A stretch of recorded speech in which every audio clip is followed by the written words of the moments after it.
सिंधड़ी मां खे ख़बर ॾींदा हलूं फ़कीर दिलबार नुकुर जी रिपोर्ट मुताबिक़ ज़िलो सांगड़ तालका खिपरो सिकंदरी सुन्नी इस्लाही प्रोग्राम तहत मीलाद मुस्तफ़ा सल्लल्लाहु अलैहि वसल्लम ऐं यारहीं शरीफ़ जो अज़ीम शान जलसो ॻोठ हाजी खान राजड़ लॻे भिटियानी में ज़ेरे इंतज़ाम फ़कीर शफ़ी मोहम्मद राजड़ हाजी मोहम्मद अमीन राजड़ बहावल राजड़ तरफ़ां अज़ीम शान जशन ईद मिलाद नबी सल्लल्लाहु अलैहि वसल्लम ऐं यारहीं शरीफ़ जो जलसो थी गुज़रियो जंहिंमें ख़ुसूसी ख़िताब हज़रत अल्लामा मौलाना डॉक्टर हक़ नबी सिकंदरी अज़हरी जिन कई जॾहिं त ख़ासि महिमान मुफ़्ती अलाए वरायो सिकंदरी नाज़िम इतलात जमियत उलमा सिकंदरिया पाकिस्तान अलामा मुफ़्ती अली नवाज़ सिकंदरी हुआ स्टेट सेक्रेटरी हज़रत अल्लामा मौलाना शेखुल हदीस व तफ़सीर अहमद अली सिकंदरी ऐं जमियत उलमा सिकंदरिया पाकिस्तान जा मरकज़ी ऐं ज़िलई उहिदेदार अल्लामा मौलाना शाह मोहम्मद सिकंदरी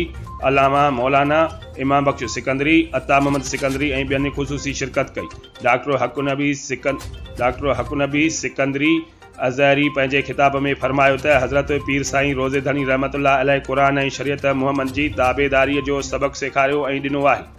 ऐं उन ते कार बंदे रहण लाइ जमात में सवें ख़लीफ़ा तयारु करे जमात में क़ुरान ऐं शरीयत जे प्रोग्राम खे आम करियो अॼु ॾींहं ताईं अहले सुन्नत व जमात दुरूद सलाम पढ़ण वारा उन ते मुतफ़िक़ आहिनि असां हमेशह शरीयत जी पाबंदी कई आहे शरीयत असांजे मथे जो ताज आहे ऐं शरीयत पाक ते इस्तकामत करण वारा ॿिन्ही जाननि में कामयाब ऐं सुरखरू थींदा या अय्युहल्लज़ीना आमनू सल्लु अलैहि वसल्लिमू तस्लीमा अल्लाहुम्मा सल्लि अला सय्यिदिना व मौलाना मुहम्मदिनिल फातिह लिमा उग़लिका वल खातिम लिमा सबक़ नासिरिल हक़्क़ बिल हक़्क़ वल हादी इला सिरातिकल मुस्तक़ीम व अला आलिहि हक़्क़ क़द्रिहि व मिक़दारिहिल अज़ीम।